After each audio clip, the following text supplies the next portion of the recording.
Ay mga kaulan! Yan mga kaulab, welcome sa ating YouTube channel and welcome sa ating vlog for the day. So, ang ating vlog ngayong araw na ito is dahil nga ito sa vlog natin doon sa tita ko doon sa Gasan, so yung may bila-bila. So kaya naisipan din natin gumawa ng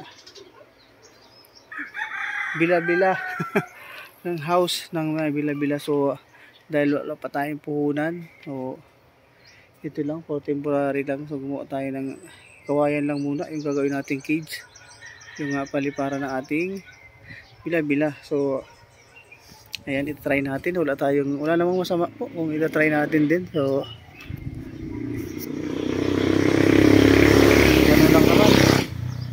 ganun lang naman kung anong mangyari, bahala na. Kung anong mangyari sa ating gagawin bila-bila. So kung kumita tayo, hindi. Basta ayan, i-try lang natin. Wala akong masama. So ito yung ating setup. O yan. So ilang araw kong ginawa ito? 3 araw. Ayan. Ito, sinama ko na rin yung puro ng lokban dito sa loob.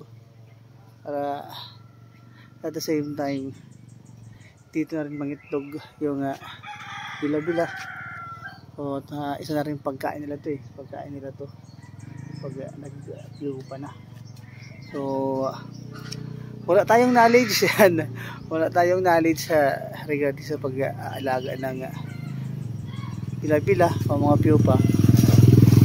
So yung tiyahin ko, si Tia Cherry, siya yung aking mag-guide sa atin kung paano mag-alaga, dahil marami na rin siyang mga experience o karanasan sa pag-alaga ng bila-bila. And dati rin silang nag-alaga nun at dati rin silang nagbebenta nun. So tumigil lang. So kasi nga sabi niya is minsan talaga walang kita, minsan reject, marami mga pagsubok sa pagbila-bila. So ito na, ito-try natin. So gumawa na tayo dito ng cage. So itim natin. So ang pinuhunan lang natin dito ngayon is ito, yung kulambo. So dapat blue, pero wala nang available na blue. So kaya ito ang napili natin. Ito na lang natira. So kinuha natin ito doon sa Gasan. Doon sa Gasan, doon sa tita ko. So doon na rin kami namili. So biglaan ko lang yan, decision, bahala na. So ganito yung ginagawang cage ng para so ganito siya ka-limit yung kulambo. And so white. So samahan nyo ako mag balot nitong ginawa nating paro cage. So paano, let's go na.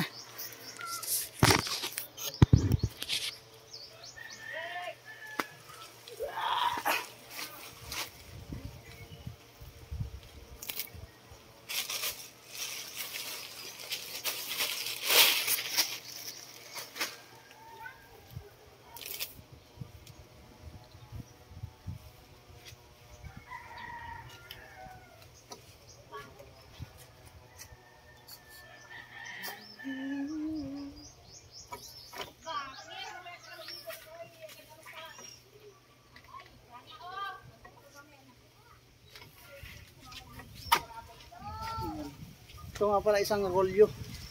Ayan, bilhin natin isang rolyo. So kung nakakamura daw pag isang rolyo ang bibilin. So hindi ko alam kung gaano kadaan dito. So nagkakalaga ito ng yun na. Basta yun ang rolyo to.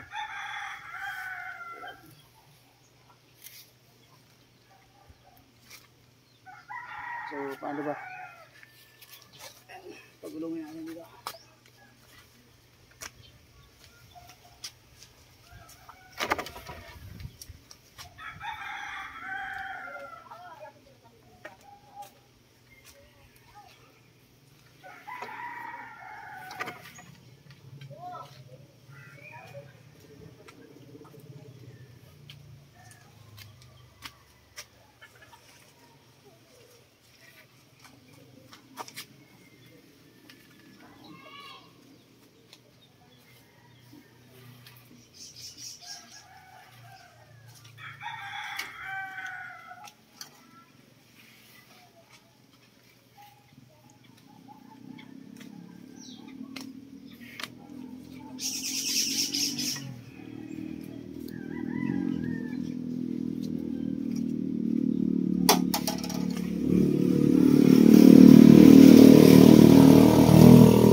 yun. Medyo mahirap mag-set up mag-isa.